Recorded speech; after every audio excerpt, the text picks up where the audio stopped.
यदि आप उसको नहीं ढोने दीजिएगा तो वह चिल्लाने लगेगा। इससे साबित होता है आपका बच्चा आप बुजुर्गों का नकल करता है। कौन नकल करता है?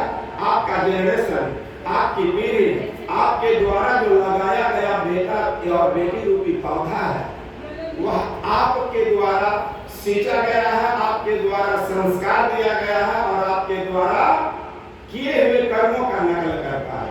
इसलिए जिस घर में माता पिता का आचरण गलत हो, उसका व्यवहार गलत हो, उसका खाद्य पदार्थ तमोगुणी हो, उसका रहना बैठना उठना बैठना सोने की क्रिया जो भी क्रियाकर्म उसका यदि दूषित होता है या उसी का बच्चा नकल करता है। इसलिए घर का खंभा यदि कमजोर होता है तो वह घर कभी भी गिर सकता है।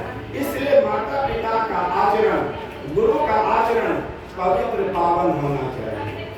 बच्चा भी रुको, अभी बात में करना है लड़का, रुको अभी बंद करो।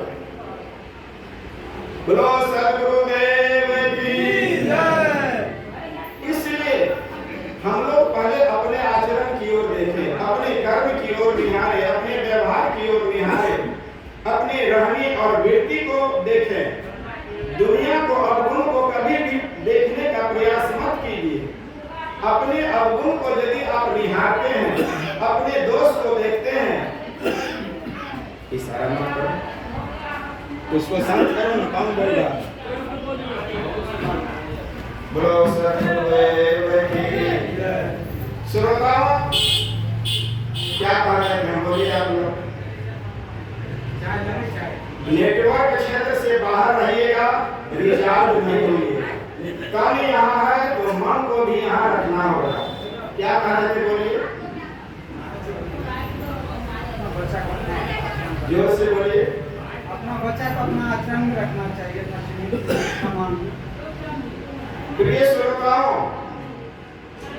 इसलिए घर का खंभा मजबूत हो। और घर का खंभा कौन है? माता पिता, चाचा चाची, बाबा दादी। ये घर का क्या है?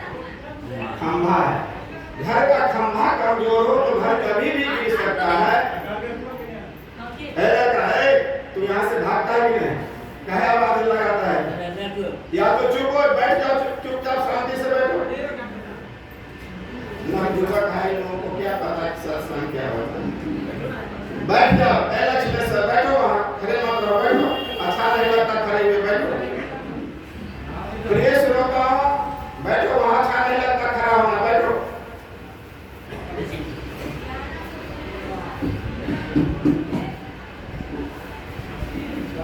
बैठो ना तुम वहाँ।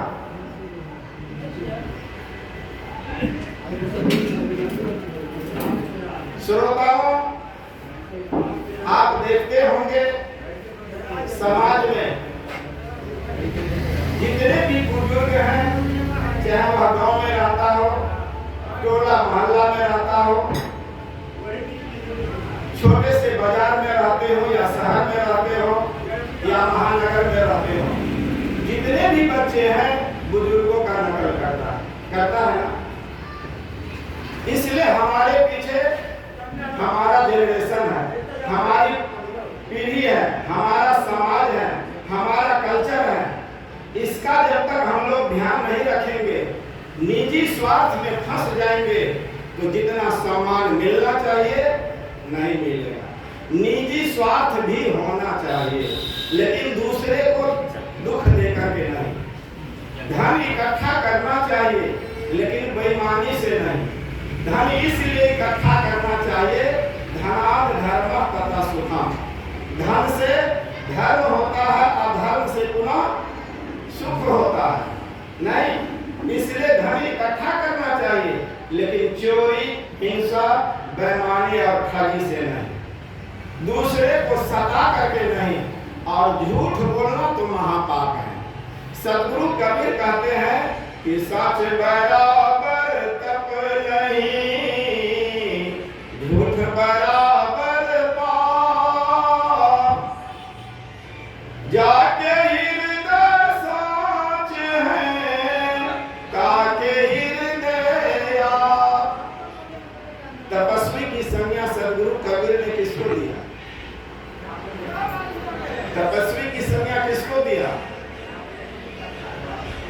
जो सत्य बोलता है, जिसका कर्म सत्य है,